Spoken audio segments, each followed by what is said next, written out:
Hey everybody, welcome. This is the Real Estate 360 show, and my name is Jason O. Myles. My friends call me Myles, so please by all means call me Myles. And so today, Steve and I are going to do part two of what we did last week. And that was talking about, what successful real estate investors do that unsuccessful real estate investors don't do.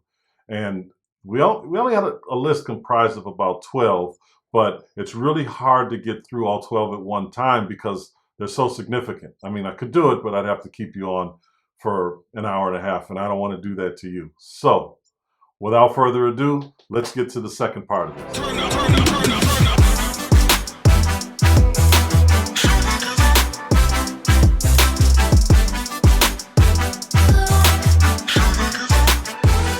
All right, welcome. Thanks for sticking with us, guys. Again, this is your man, Jason Myles, and this is Brother Steve Conley. How are you today, Steve?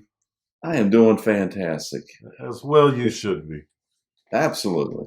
Now, last week we got through half of our list, and this week we're going to do the other half. And, we can talk about each one of these processes or whatever you want to call them kind of infinitely because it really is mindset stuff. It's about putting things in place and process wise, but it's the mindset that you have to have to kind of propel you into who you're going to become.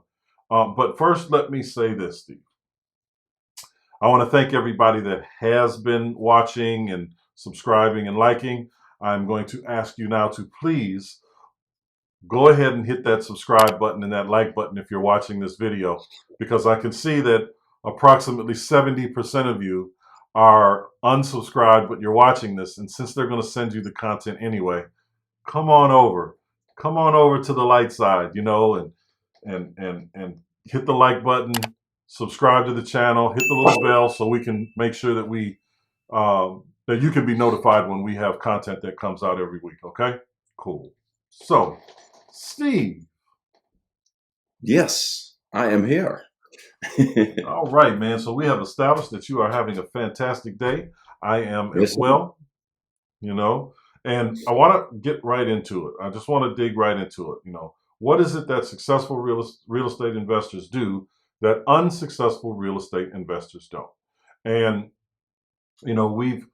we've run a little test through our relationships and our social media. People that we know that have had success in real estate, and they've all come back with these 12 things in common. You know, and all of them have said these things, because we didn't say, hey, give us a list of your top 10.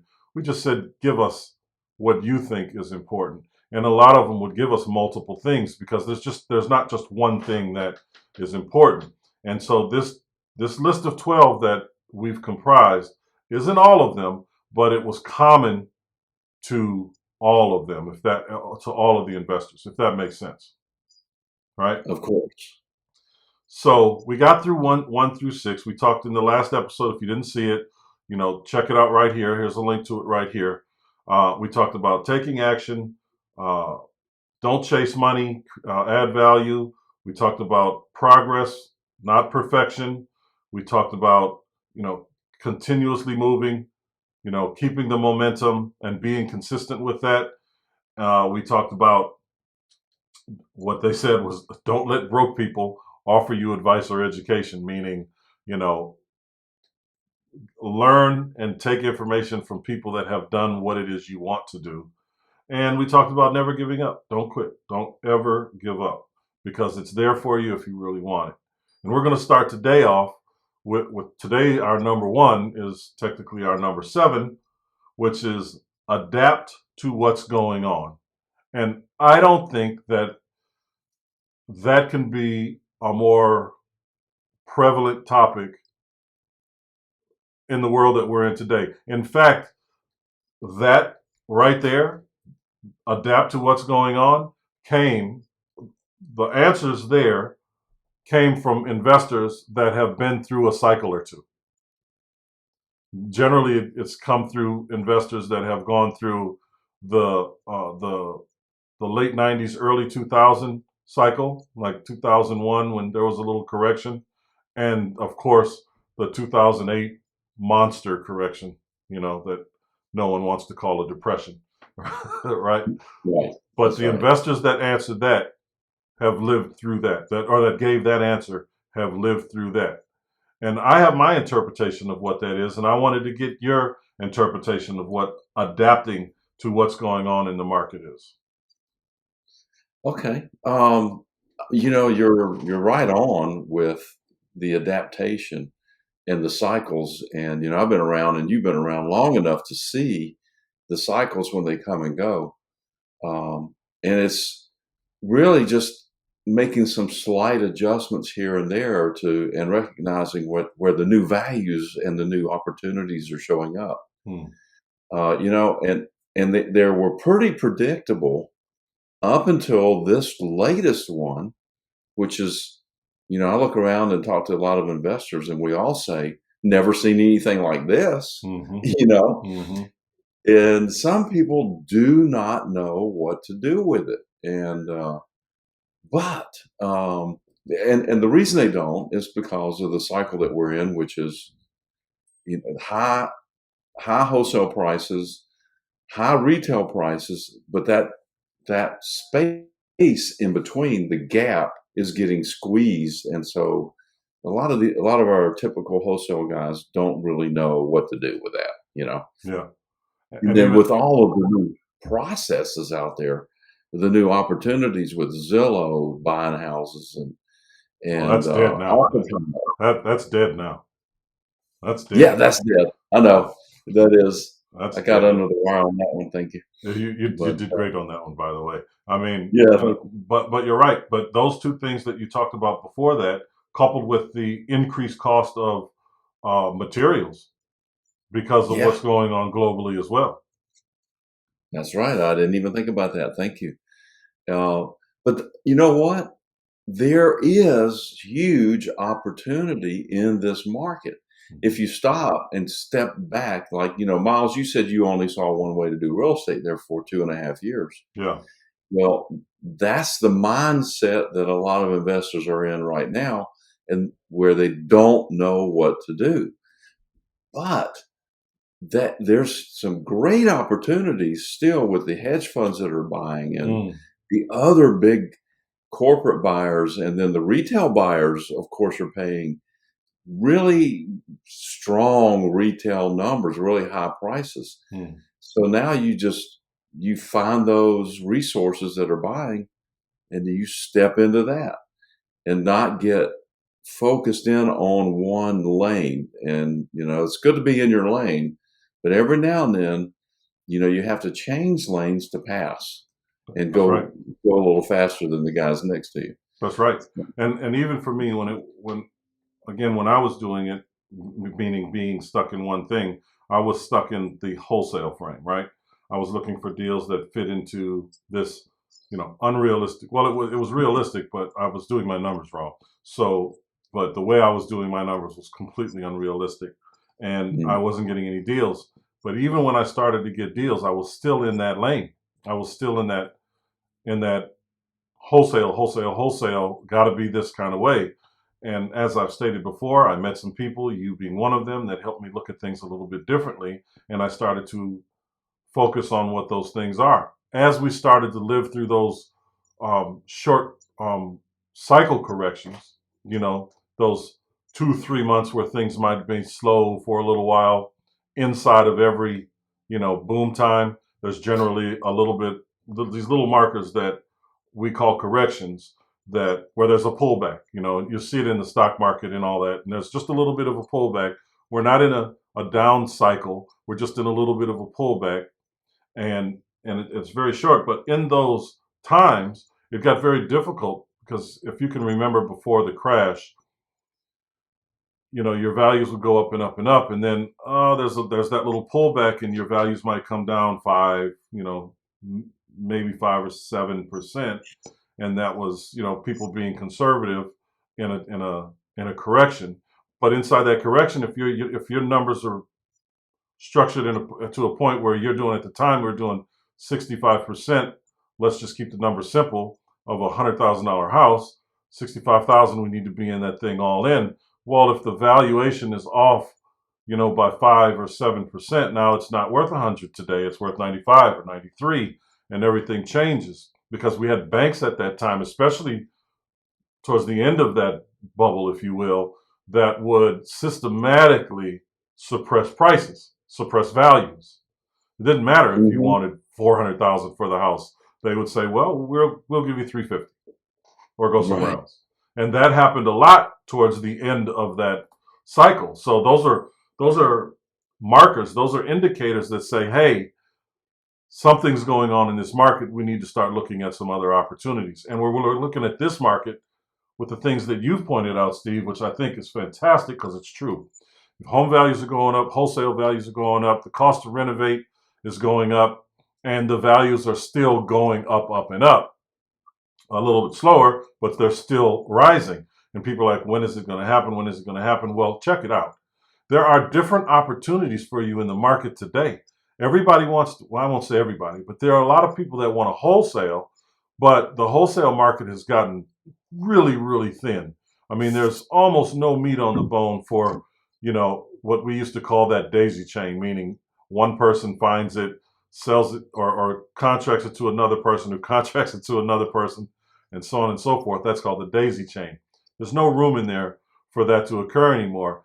In fact, there's so little room that even the person that finds that deal is inflating the price so that they can make whatever they see for themselves or whatever they want for themselves. And that might not work for seasoned investors. So seasoned investors are looking for different things. So if you're wholesaling and you're looking at it from that perspective, you have to be able to switch gears. Maybe you start looking at developing a rental portfolio, or just a portfolio of property owned. And what does that look like for you? Because Steve, we know that can be set up in a lot of different ways, right? You can, if you don't even have the money to buy, you can utilize partnerships and use their money to buy. Hmm. There are these methods that you can utilize today called the Burr method, right? I mean, it's always been there. They just come up with these names and acronyms for things. But the Burr method, if you haven't heard of it, stands for buy, renovate, rent, refinance, and repeat, right? So it's 4 R's, a B and 4 R's. But financially, it has to be structured in a different way. We'll talk about that in another video. But inside that method there, you can find investors that you can go and find property that needs to be fixed up, renovate it, refinance it, get some of your cash back out once it's rented and refinanced, and then take that cash to go do another one. But there are other methods that you're going to be able to find as the market changes, which are people that are in trouble, that maybe they're behind. They haven't been able to make this big balloon payment. You can take over properties like that. Or maybe it was a rental property and the people don't want to be landlords anymore because they've had such a difficult go of it.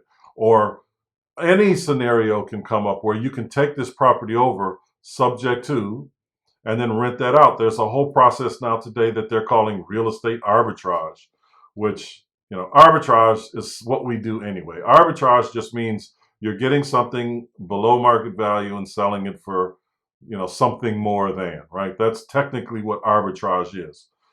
It's a term that comes from Wall Street. But now they're calling real estate arbitrage when you go out and you get these properties from, landlords, whether it's in a multifamily or single family, homes or apartments, that kind of thing. And you're doing leases that allow you to then Airbnb them out.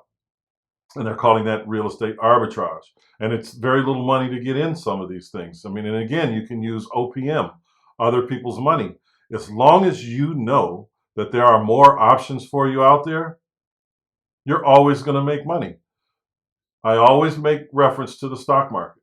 Doesn't matter if the stock market is up or down or going up or down, people are making money. It's just a transfer of wealth. Where is it going? And if you educate yourself, you'll know exactly what angle you need to play at any given time based on the market indicators that are always right in front of you. That's right. And, it's not a bad idea to start thinking a little bit ahead. Your teachers always said, why don't you read, the chapter ahead before you get to the class? And I did that a few times and I said, wow, this is really interesting. I know exactly what's going to happen next. Mm-hmm. So apply that to the markets as they are right now. So where are the assets that I would think that might be of value in the very near future? Suppose we have a little downturn, the prices and the values start to go down instead of go up. Mm-hmm. They can't go up forever. So let's assume that that's going to happen, that they're going to start to come down. So that means that at some point, some people are going to be underwater with Mm-hmm. their houses. In other words, they're going to owe more than they can sell it for. And, maybe they put 2 or 3% down and the values go down 5 or 6 or 10%. What are they going to do? Mm-hmm. Well, they can't list it and sell it because they're going to, not only are they undervalued, they're going to have to pay a realtor and they're going to end up out of pocket with a lot of cash. That's right. So that's going to leave a fantastic opportunity because you couple that with those low interest rates. And Myles, you sent me an article a couple of days ago that was talking about double-digit rent increases Mm-hmm. year over year for the last several years. Yes. So we got super low interest rates, we've got super high rent rates, and we got people that are in the middle that might, they're going to be showing up that cannot, sell their house.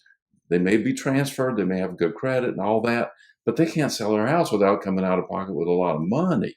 And they may not want to do that or may not be able to do that. So here's a problem that we can come in and solve. Take over the payments. They're not going to come out of pocket any money. We're going to end up with a house that's overvalued. But what's the value there? It's going to be 2.5%, 3% loan with a low payment that we can turn around and lease option, do that very fancy lease option program that you have developed. Yep. Which is fantastic. It brings everybody in, makes everybody a winner. Yep. And that's thinking ahead and adapting to the market even before maybe it even shows up. That's exactly right. And so, in conclusion to that, you absolutely have to just be ready. If you're just doing one thing right now, whether it's wholesaling or fix and flips or rentals, whatever it is, make sure you're looking at something else. Make sure you're preparing yourself for what's to come, okay? Because it's really important. Otherwise, you'll be sitting on the sidelines while everyone else is making money. Now, our next one, which is our 8th one, is self-awareness. It's self-awareness. Know what you do well. Most people do not do that. They don't do that. Yeah, and it's not only that, it's also, and I appreciate that it has to be what you do well. Mm-hmm. And typically people do well at the things that they like to do. That's right. I'm not crazy about being a landlord, so I don't really want to be one. And when it comes to the tenants, I'm really not very good. I'm really good though at looking at the numbers and determining the value of the property and coming up with a cap rate and increasing the rents and doing the paperwork and structuring the deal and all the other things. But it's really helpful for me to have somebody that deals with tenants on a day-to-day basis. That's for sure. So that's just me. I mean, now, you may not be the guy that wants to do the contracts, but you may want to be the guy that does the rental portion of it because you like dealing with tenants and you like doing that kind of thing.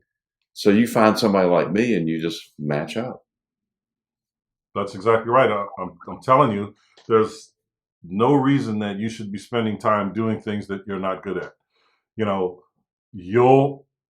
When you're young and you have to develop certain things, you have to get good at things you don't like to do. You've got to get better at math so you can get the grades. I'm talking about things you don't like to do. You do those things because you have to. I was in sports, but when I started playing basketball as a young man, I was horrible at it, but I really enjoyed it. So I put in the effort to become better, to practice day and night to become better because I loved it. Now, as we, fast forward to today, we're older. Our time is more valuable, right? So we look at things differently.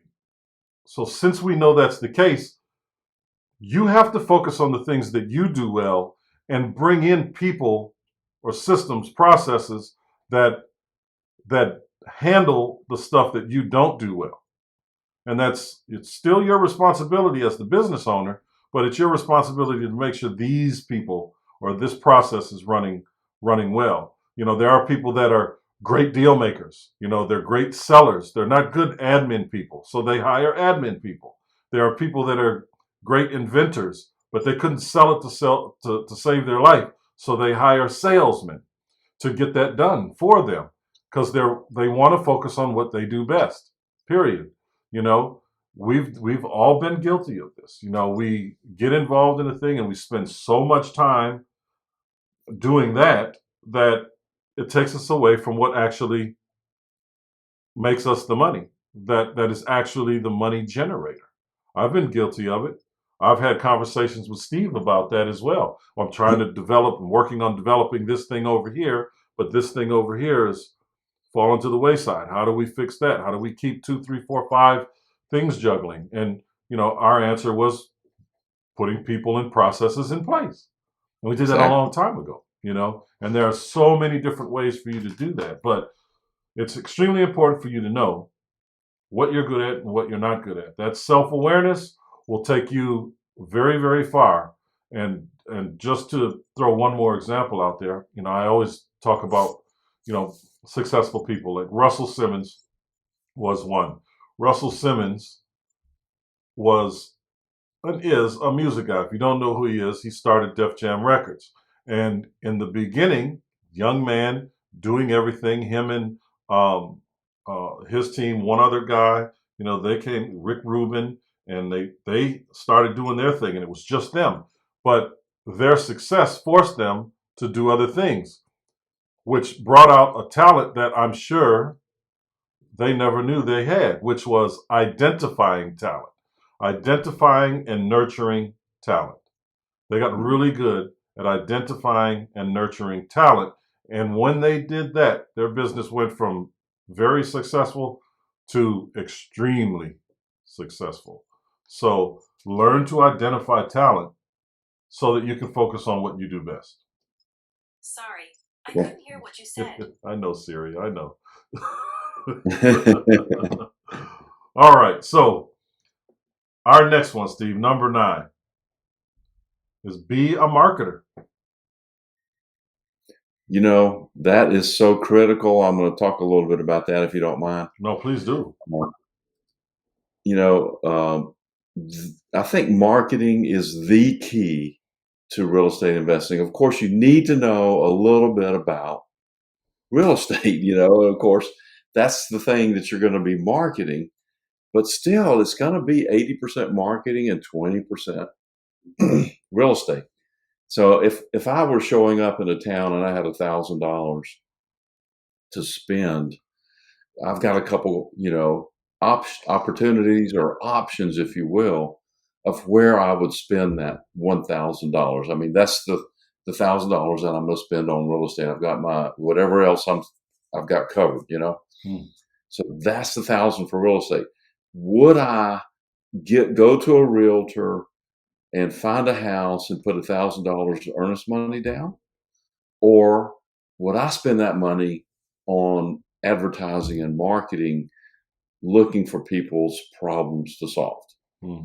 So I kind of already did that. When I first got to Atlanta, I was in partnership with another guy on a business, and he sold that business. And he forgot to tell me, that he sold it, and took the money and moved to Florida. So I said, "Wow, okay, I don't have an income, and I guess I better do something." And that other business was not real estate; it was something else. So I said, "Well, I guess I'm back in real estate, and that's okay." So I took the first money I could get, and I ran an ad. I didn't put it on real estate. I didn't do any of that. I ran an ad that was basically a very basic ad that said, I buy houses any area, any condition. I put it out there, and I started answering the phone, and that's how I started the real estate business. When you understand what we understand about real estate, you don't really need any money to do real estate. And then you've heard it over and over again.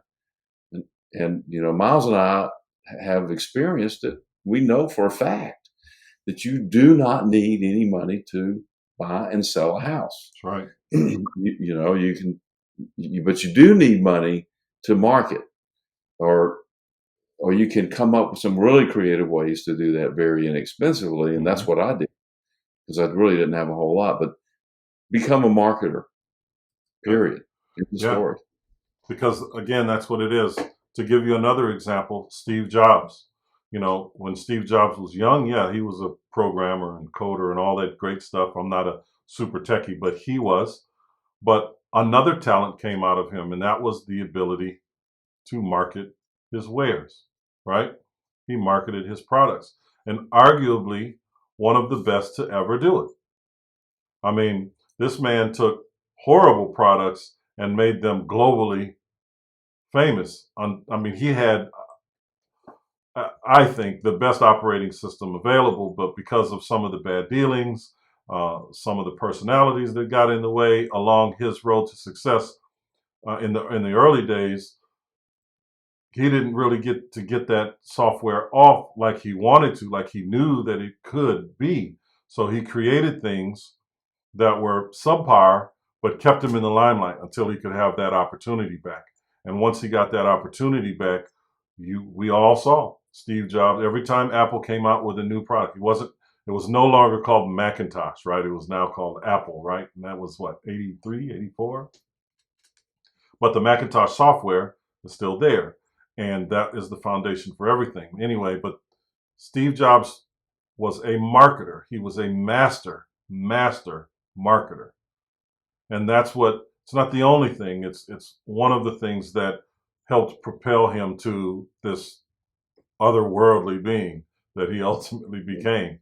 And that's what you have to be. I mean, your business, no one is going to love your business like you love your business. So it's up to you to be able to deliver that message. It's up to you to make sure that you're putting the right people and processes in place that are going to keep your business full of opportunity. It's up to you. So you always have to be mindful of sales and marketing above all. Not, I won't say above all else, but processes are very, very important, but it's above all else being a marketer, which takes us to our next thing, Steve. It's right in there. It's building teams and processes and not creating a job for yourself. Exactly. If you have a team, then things get a lot simpler, because you have to, of course, realize that yes, you could put together a flyer, in 5 minutes, and sometimes it takes 5 or 10 minutes to explain to somebody how to put the flyer together. Mm-hmm. But once you do that, then hopefully you spend a minute sending them the flyer and let them put the flyer together. In other words, so now your time is freed up because you've got a team doing some of the marketing. You've got a team doing some of the sourcing. You've got processes where the phone gets answered. Mm-hmm. Hey, when I spent my little bit of money on the marketing, guess who answered the phone? I did. That's right. And guess who went and looked at the properties? I did. Guess who sold the properties? I did. So now there are so much more systems available with ways to market to buy and ways to market to sell. Mm-hmm. It's pretty simple, really, to put a system together for both of those, which is, marketing to buy, marketing to sell, finding the houses in the middle, structuring the numbers, and now you've got your teams and your processes all together. Fairly simple. Right. I mean, I agree. I mean, you can attest to this. One of my favorite sayings is, I didn't start this business to create a job for myself. We start businesses to give us freedom, to give us the opportunity to spend more time with our families and enjoy life in general. We don't do it to create jobs for ourselves. So Exactly. once you know that you need these processes, and you should know it from day one.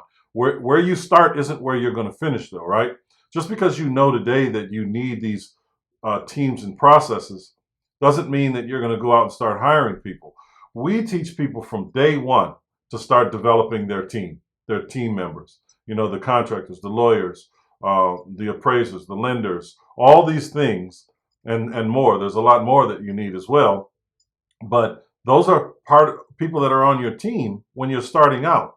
When you make money and you need to start implementing marketing strategies, then you can hire a marketing professional, you know, because there's a lot of ways. There's internet marketing, there's direct mail campaigns, there's people that you can hire to do things for you on REI Rail and all of those things, if a prop stream, if you want to do that, right? There are ways for you to bring in, and you don't have to hire them per se as your, actual employee. These are people that you can hire, contract hire, meaning I want to hire you for this campaign, and we're going to run this campaign for 2 weeks. Your virtual assistants that answer the phone, your appointment setters, all these are affordable once you have, Exactly. once you start making a little bit of money, and you want to put. I mean, you can hire appointment setters for, you know,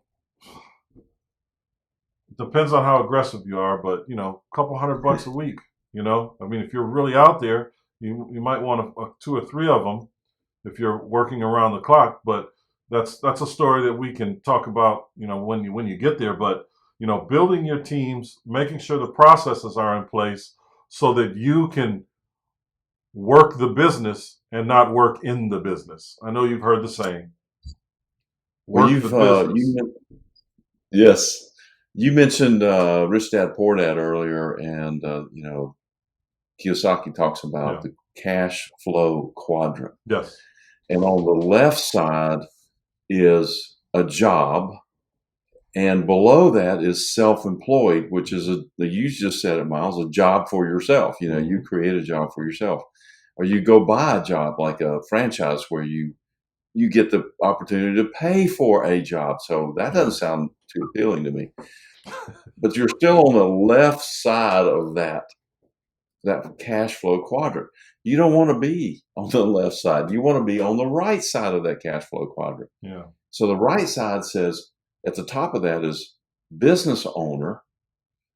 And the way to go in this business from the left side of that cash flow quadrant to the right side of that cash flow quadrant is to build the teams and add the processes in, so that you have other people doing the day-to-day, and you become the business owner because you want to be on the right side of that quadrant. And then as your cash flow continues, then you can also become an investor, and you're still on the best part of the right side of the quadrant. You're totally passive with your money making money. That's right. And that's the goal. That's the objective, is to be over here. So you talked about the vacation week. So you can go on that vacation week and not experience a lull in your cash flow. Your business isn't going to slow down. You've got your teams and your processes doing what they do. That's exactly right. And you just got to focus on it. And even if you can't do it today, you put a plan in place so you can do it tomorrow. And you're not losing money by hiring people. I hear that all the time. You're not losing money. You're gaining time. You're gaining time. Just to put it in perspective, let's say that you want to duplicate your efforts for whatever it is you're doing right now, because you're saying, hey, I can't do it all, and it's starting to overwhelm me. So I'm going to hire someone. So you say, okay, how much money do you make a year? I'm going to offer, 40 or 50% of that to someone else to duplicate my efforts. So let's look at that for a second. If you're making $100,000 a year all by yourself, and you hire someone and you pay them well and you pay them $50,000 a year, if they're duplicating your efforts, are you giving away 50% of your profit, or are you making 50% more? Was that a question for me, Yeah, yeah. or was that a rhetorical question? Well, it's a question for the greater listening audience today, right? So if you hire someone to duplicate your efforts, and they've done that, and you make 150 or $100,000 a year, and you're paying them half of what you make on your own to duplicate your efforts, did you make half the money you made? Are you going to make next year half the money you made last year, or are you going to make 50% more money? 50% more That's because you're not exactly right. doing anything. Well, no, you're still doing what you do. You just have more time. You've brought someone in to duplicate your efforts that is now earning the company $100,000, Right. and you're still earning the company $100,000. Of course, we're not taking growth into Oh, consideration here, right. I but see. Okay. yeah. I thought they were taking over your whole job. Well, I mean, and they could very well do that, but then you'd be burning them out, and you don't want to do that, right? No, that's But right. it's giving you more time, and it's giving them, they've got something to do. But if you were working 60, 70 hours a week in your business, and you and I Hmm. both know that that's possible, you know Sure, yeah. and now you bring someone on to work a 40-hour work week, and you're putting a lot of stuff on them to duplicate the efforts, you can now go back to a 30 or a 40. You can scale back now because you've got someone. Your job now is to train them to do what you do, or to do what you do, so that you can go and do what you do even better because you have more Hmm. time. Now you're making more money. Theoretically, that's how that's supposed to play out. So you put the processes and the people in place so that you can make more money. It's not costing you money, it's making you money, provided you're hiring the right people and you're giving them the correct training and you're Yeah. implementing the right strategies and processes, systems. That's it. Simple as that. I mean, I'm simplifying it, but that's what it is. That's what it is. We watch people that develop their own systems that they then turn around and make available to the market. PropStream was just like that. These are just guys. These are people that said, "Hey, here's our process." These are real estate investors that say, "Here's our process. Let's see if we can streamline it." They did that, made some deals, bought some APIs, packaged it up, and licensed it to individuals around the world at this point to utilize. And now they make more money from that than they do off real estate. But the point I'm trying to Right. make is they saw what needed to happen, and they simply went out and made it happen. Period. So, Yep. you know, build your teams, put the processes in place. Do not create a job for yourself. Value your time, because that's why you're here. Now, and our eleventh one is emulate and generate. And I changed that, right? So I said emulate and implement, right? So you emulate, meaning copy your mentors. You model your mentors. That's what they're there for. And you've heard the term modeling before. It doesn't mean walking the runway, not in business, right? It means you model success. You model success. You emulate success. And then you implement those processes so that you can generate the same results as whoever you're implementing or you're emulating, whoever you're modeling. So I think that is the best strategy to utilize. I have seen a lot of people out here doing all kind of different things, trying to go at it their own way. Listen, real estate has been around for a long time. There's no new shiny object that's going to make it any better. The rules that govern this industry are older than America. Okay, these rules, these laws, these processes come from another land. All right. That's why our lawyers have royal titles. That's why if you're a property owner, you have a royal title, a lord. You're a landlord. Our attorneys are, so and so Esquire. These are things that are a lot older than this country. These processes came from England, which is why you can pick this up. What we're teaching you here, you can do it in any Western world. The processes are virtually the same. London, Canada, Australia, slight differences in Australia, slight differences in South Africa, but any quote unquote modernized Western country. These processes are virtually the same. So Mhm. being here in America, it doesn't really matter, what you learn and how you learn it. Just implement it and learn from the people that are successful. Period. Period. Would you like to add to that, kind sir? Well, I'm not sure what I could add to that, except the only thing that I could add to that is when I'm looking at processes and emulating, and I'm looking for something. So I might go to a seminar, you know. Yeah. Yeah, Yeah. I still go to these. Absolutely. And what's that? I said absolutely, without a doubt. I mean, Hallelujah. you that's part of the continued education. Period. Absolutely. You know. I'm looking for that one thing. I'm not expecting to get a whole bunch of stuff out of a seminar. I'm looking for one thing that will really make a huge difference. That that one little distinction, that thing that if I did that, then all of a sudden I will see coming across my desk, 50 or 100% more opportunities than say I had before I went and I learned that thing because I've learned this is that we don't know what we don't know. That's right. And the only way to find that out is to learn a few more things and then, oh, I didn't know that I didn't know that.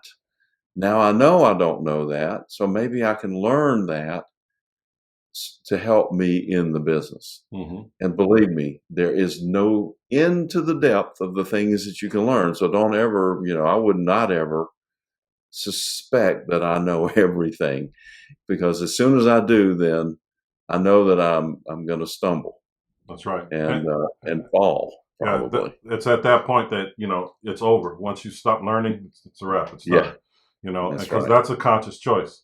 And we've all met those people that the know-it-alls. You know, you just never know it all. You can be very fluent in whatever it is that you do, but you're never going to know it all because it's constantly evolving. And again, not to throw a bunch of contrast on what I just said as it relates to these processes being hundreds and hundreds and hundreds, thousands of years old, at least 1,000, um, there are always modifications, but the process in general is the same. And it's those Exactly. modifications that are going to help you implement your strategy smoother over and over and over again. So just stay learning and make sure that you're getting a good coach, a good mentor, you're emulating that success, you're implementing those processes so that you can generate the same kind of success that they did, but specific to you. All right, so and finally, our last one, the very last thing is now go and do it. Take action. You know, go do it now. Go find yourself a mentor. If you don't know where to look, you're listening to this, here we are, right? Get yourself some education. If you don't know where to look, here we are. Go to realestate360pro.com and you can get started right there. Reach out to us, send us email, subscribe to the things that we do, subscribe to the podcast, listen to it, download it, get involved with the YouTube channel, listen to because there's more than just the podcast there. We have business principles and processes and just everything you need to go, and we're adding to it on a regular basis. But even if it isn't with us, it doesn't really matter. What matters is that you get to it. You have to do it. You Exactly. have to take action. And if we were to rephrase that, it would be just get started. Yeah, Just take the first step and start doing it. It doesn't matter really what it is because all the roads will lead you to where you want to go as long as you just get on one that's right. and start driving. Yeah. That's exactly If right. you don't get on one, you're not going to get there. That's all. Yeah, it's like what it's your saying, but we generated that meme. Yeah. If you want to get hit by the money train, you got to get on the tracks. You know, Yes, sir. you've got to get in the way of success. You can't be on the Yeah. fringe. You got to get in the way of it. You got to act with purpose. Just go do it. Do not worry about making mistakes, because mistakes are a part of the learning process. It helps you be great later. Okay, you don't want to make them, which is why you have coaches, trainers, and education. But they're going to happen as long as they're small, and they're not just these mountains, insurmountable tasks. You can do this. Anyone can do this. You just have to want it, and then you can will it into existence. Truly, you have to believe you're there before you get there. You're already a success. And if you believe that you're already a success, it will come if you put in the work. I've talked about it over and over. Steve talks about it over and over. If you don't believe it, it'll never be. If it's a what if to you when you go to sleep at night, if it's a maybe to you when you wake up, if it's a I don't know while you're moving through your day, you're not going to get there. You have to be decisive. You have to make definitive choices. Take action. Do it now, and do a little bit every day that pushes you towards your goal, because that's the only way you're going to make it. To take a few of these things and put them together is you have to believe in yourself. We talked a little bit about self-awareness. You have to be aware of your own personal self-image, because that's going to project out into the world and reflect back to you. So you have to be confident in what you're doing. Do the best you can at that confidence. Take the action. You'll have the power. Go do it now. And listen and watch as the things show up, because whatever you focus on gets bigger. So if you focus on success and you focus on your lifestyle and the money flowing to you, it'll get bigger. Every time, guys. Every time. So, in closing, I want to say thank you, Steve, as always. I enjoy our discussions. I think these things are so vitally important to share with people. The processes, the mindset, more than anything. It's just so vitally important. And to the listeners and the viewers, I want to say thank you again for taking the time to, listen to what we have to say. And hopefully what we're saying is something that you can emulate into your business and into your personal life to help propel you forward. And as I like to say, listen, the things that we're teaching are truly, legacy building actions, but it's the thought process. It's your mind, the way you think, the way you put things together that you're going to share with your children and your friends and family, that hopefully they'll share with their children and their friends and family. That is truly the legacy. Your thought process is more important than the money that you earn, because the thought process being so significant is what gives you the meaning and the purpose in life that is going to take you to wherever it is you're going to go. And the money is truly just a byproduct. So again, guys, thank you so very much. And please, if you're listening to this on whatever platform that you like to listen to your podcast, subscribe. Make sure you stick around, download some more, listen to us, and engage. If you're on YouTube, like, subscribe, share, engage. We like it when you do it, and it helps the algorithm. So until next week, guys, thank you. This has been part 2 of things that successful real estate investors do that unsuccessful ones don't. And I look forward to seeing you next week. Have a great day.